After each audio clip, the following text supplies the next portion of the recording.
Howdy ho from the land of Fallout to you. This is the Nuka-Cola T51b Variant helmet review. This is a full-size 1-to-1 scale helmet review of this new piece that just came out from Chronicle. Think Geek, I believe, is the proper term for them. I was just going to show you the box first a little bit. It's really huge, as you can see. It's a really large box. On the side, got some information there. If you'd like to take a look at that, you may. But not much going on other than the artwork is pretty cool on this for the most part. The top looks like that. Pretty much same all the way around. Just a couple of things. This is a little different here. If you take a look, there you go. We're going to do an unboxing on this for you today. So let's just get started with that right now and check this bad boy out.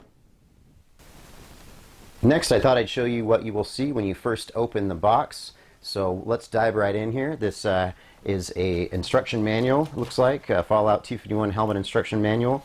We'll get into that and show you that briefly in just a little bit. There is a poster here that we will open up and show you as well. There's a keychain right there, and then there's a couple pins that we'll look at in just a moment as well. Also, there's some styrofoam branding right there, Nuka-Cola and T51b. As soon as we open this, there is some styrofoam, usually like a little padding that surrounds that helmet inside, but I took that off so that you could see what the helmet will look like inside the box as soon as you open it. There you go. It's pretty massive, as you can see. Really packed well, though. So we'll get into a couple comparisons now with this variant and the original T51b helmet that was released, and we'll do that next. So as we compare these side by side, you can see that there's no difference in the mold. The only differences I can think of are obviously the paint on the right is different from the paint on the left. I do favor the paint for the Nuka-Cola helmet better. I believe it was done quite a bit better, and it should be for the limited variant edition of this helmet. The only other differences here is that the visors are different colors. The one on the right is red and the one on the left is black. There is one major other difference electronically speaking, and that is the voice modulation. The voice modulation on the left one is actually a voice changer, which is really cool.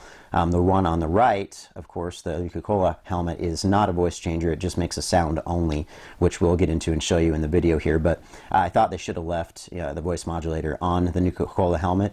I thought it would have been a nice touch with the limited variant edition. However, you just get a sound instead. But both helmets are awesome in their own respect, and I think I favor the Nuka-Cola helmet a little bit better. But we'll get into the extras right now. So for the extras you get with this helmet set, not the Nuka-Cola blaster you see in the background, obviously. We'll go over that in just a second too. I just thought I'd show it off. But the first thing is the instruction manual, T51 helmet instructions right here. Nothing too fancy, just shows you how to put the batteries in, where to put them in, and where to push the buttons for the sound actuation, and then the light on the front. So there you go, and nothing too fancy there. It does come with a pack of 3 batteries right there. Also, you'll get this Nuka-Cola pin, which looks pretty good. It's glossy, it's a nice pin. Has some stuff up there on the back. And then also you get the Nuka-Cola helmet pin, which looks extremely good. As you can see close up, this thing is beautiful. It was crafted very nicely. There you go. That's a really nice piece. I like that one. But this one's a really unique piece. And as you can see, here's to scale what you got going on here. This is the Nuka-Cola blaster keychain, which is very heavy. It's very well made. It's crafted out of some very tough stuff. And as you can see, I have a Nuka-Cola blaster full size here in the back as well. There's the scale. And I love this thing. This was handcrafted. Actually done with a 3D printer and then painted by someone here that I bought it from on eBay quite a while back. But it looks really nice. I love this thing. There's a little dust on it because it's been hanging on my wall. But this thing is sweet. I wish that the helmet came with something like this, because this is perfect for maybe cosplaying or something like that. So just thought I'd show you that tidbit of extra stuff that I had in my collection here. But that's all the extras except for the poster. There's not really a good way to show you this, so I'm just going to kind of unravel it slowly. This is the vintage version of the Nuka-Cola girl. It has a really nice gloss to it, as you can see in the light there. It looks really nice. I'm not sure what size this is. It's definitely a larger size. but it looks pretty good. It's in beautiful condition. I'll probably get a frame for this and put it on my wall in this room as well. But next, let's get into the actual helmet itself and the details that it has. And now for the showstopper, here is our T51b Nuka-Cola full-scale helmet here, guys. This is looking fantastic out of the box. It looks amazing. The paint deco is amazing on it. It does have some movement here on the front, as you can see. It does have some functionality where you'll hit this button on the side and it turns on your top light. Also, there's this button on this side that turns on a sound effect, which sounds like this. So there you go. Now, again, it doesn't have the voice modulation, which I'm a little bit bummed about, but otherwise, I'm really happy with this thing. There's a couple little gripes I have, and we'll go over those, but for the most part, I love this thing. It's one of Chronicle's best pieces thus far, I think.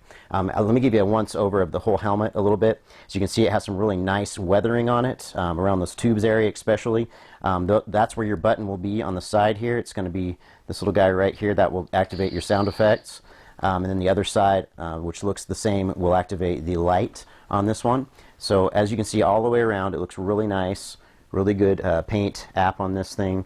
It could use even a bit more weathering, I think, in some respects, but I think for the most part it came out really, really good, really nice. As we turn it around this way, there's some more going on there, as you can see. It's got a little star on that. That's pretty cool. It does have the red visor. I'm going to try to attempt to show you the inside of this too, a little bit, to give you one of my gripes on it. There's your speaker on the front as well. The inside of the helmet has a little liner right here, and it also has a plastic piece that your head fits into, as you can see right there. If you can see that little area that's darker, that's black right there in front, that's where the battery pack is, underneath that, and that's one of my gripes. I didn't like that because it's a sticky, foamy type substance that you have to peel away to get to the AAA battery pack on that, which is, I think, a joke. I think that was ridiculous that they did that. They could have, crafted that better so that it was a lot easier to reach and to get to put the batteries in. But all in all, I love this helmet. I think it's a wonderful piece. I think that everybody that's a Fallout fan should probably try to own this. Especially if you're doing like a Fallout room like me, then it's a perfect piece for your Fallout room. I put it on top of my Nuka-Cola fridge, which is also red, so it looks really nice sitting on top of that. But guys, watch my Fallout room tour. I do have one I listed here as well. I do appreciate you watching this video, and you all have a wonderful holiday. Thank you so much for tuning in.